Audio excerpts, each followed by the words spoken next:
अनादर करते हैं।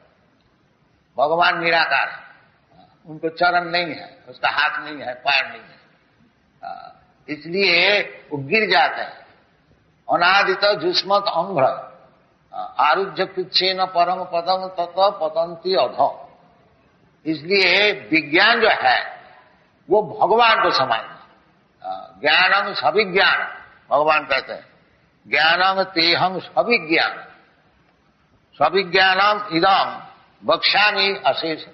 मैं तुमको बता रहा हूं। तो वास्तविक भगवान का विषय भगवान से ही मालूम हो सकता है। स्पेकुलेशन करने से मनोधर्मी भगवान ऐसी है, भगवान ऐसी है, नहीं। भगवान जिस तरह से है तो भगवान स्वयं आकर के समझाते हैं। द्विभुज मुरलीधर श्याम सुंदर भगवान।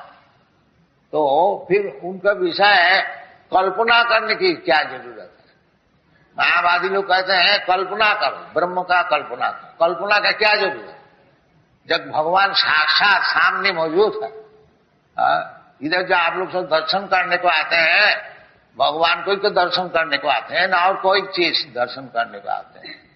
जब भगवान को स्वयं भगवान इधर मौजूद है, फिर हमको कल्पना करने का क्या जरूरत है? यही अज्ञान है, ये ज्ञान नहीं है जो ब्रह्म को कल्पना कर। ब्रह्म का कोई कल्पना कर भी सकता है क्या? नहीं। इसलिए भगवान कहते हैं ज्ञानम तेहं सविज्ञान। आप लोग जो सब ज्ञानी है, ब्रह्म ज्ञानी, तो सविज्ञान, विज्ञान सहित इसको सुनिए। ज्ञानम तेहं सविज्ञानम इदं बक्ष्यामि अशेष। जजगत्या, यदि वास्तविक भगवान को आप समझ लिया, जज ज्ञात्या,